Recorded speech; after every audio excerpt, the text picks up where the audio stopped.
Assalamualaikum warahmatullahi wabarakatuh. Ya, jumpa kembali ya teman-teman ya dengan saya Awi Channel. Salam sehat selalu. Oke, kali ini saya akan berbagi tips menurut saya gitu ya. Oke, kali ini handphone seperti yang dialami oleh Redmi 9T ini ya. Ya, ini berlaku juga untuk semua tipe handphone. Apabila handphone kita itu terkena cairan atau masuk ke dalam air dan sampai mati total gitu ya, atau misalnya efek yang lain hang atau gimana itu ya, kalau kita sadar handphone kita masuk ke dalam air, terendam air atau terkena air lah ya. Setelah kita sadar handphone kita terkena air itu, apalagi sampai mati gitu ya, jangan sekali-sekali teman-teman coba cas ya, jangan dicas karena itu akan memperburuk atau memperparah kerusakan gitu ya. Jadi kalau kita tahu handphone kita kena air, langkah-langkah yang kita tempuh untuk maksudnya agar tidak terlalu memperparah kerusakan gitu ya, dengan harapan barangkali handphone kita bisa terselamatkan gitu. Langkah pertama yang lebih tepatnya itu adalah ya kita harus membongkar ya. Seperti handphone ini pertama saya bongkar, ternyata masih banyak air di dalamnya ya. Akhirnya handphone ini mati tadinya ya. Terus kita lepas baterai dulu, kita lepas baterai dulu. Intinya jangan sekali-sekali dicas ya teman-teman ya. Ya, kita lepas dulu dan kita keringkan sekering mungkin. Makanya apabila ada yang berpendapat bahwa dimasukkan ke dalam beras itu ya masuk akal juga ya.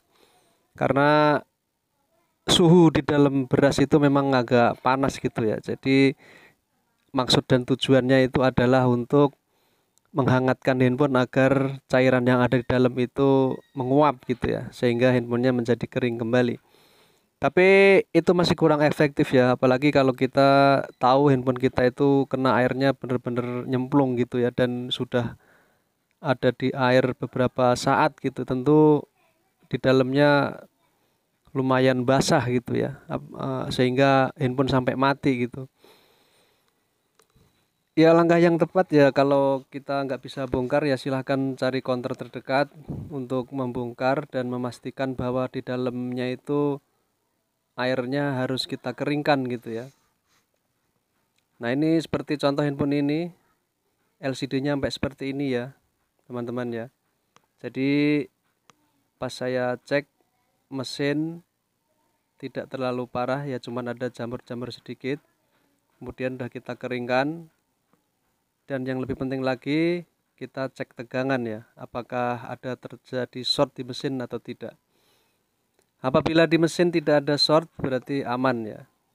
Seperti handphone ini, berhubung yang punya juga tidak dicas, setelah saya bongkar, cek tegangannya dan saya bersihkan, mudah-mudahan kerusakan hanya ada di LCD gitu ya. Kalau rusak hanya di LCD ya mungkin biaya servisnya juga nggak terlalu mahal, dan handphone tentunya bisa berfungsi dengan baik kembali gitu ya. Nah, ini udah kita pastikan bersih, kita akan coba pasang. Ya, intinya apabila handphone teman-teman mengalami kejadian masuk ke dalam air atau terkena cairan dan kita menyadarinya, dan handphone itu efeknya sampai mati gitu ya, nggak mau nyala, pesan saya itu jangan sekali-sekali dicoba dicas.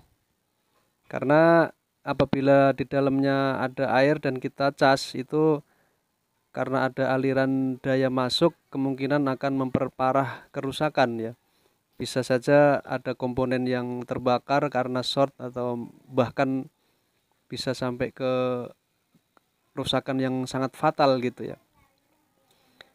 Asal kita lakukan dengan langkah yang tepat, biasanya kebanyakan handphone yang kena air dan dia mati itu masih bisa terselamatkan. Mungkin kerusakannya ya di part yang tidak terlalu fatal gitu ya.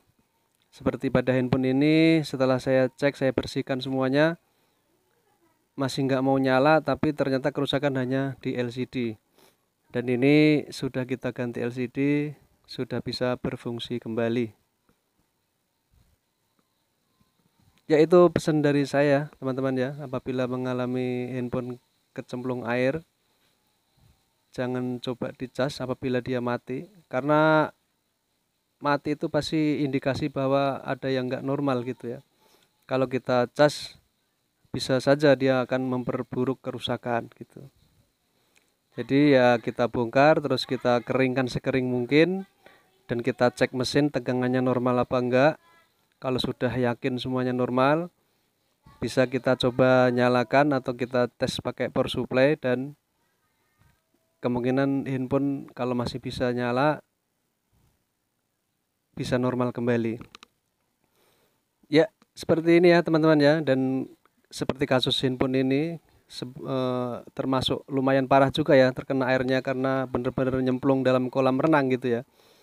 Akan tetapi berhubung yang punya tidak dicas, dan ini udah saya lakukan langkah-langkah yang menurut saya benar, akhirnya handphone ini masih tertolong, bisa nyala kembali dan kerusakan hanya di LCD. Setelah saya ganti LCD, semuanya masih berfungsi dengan normal.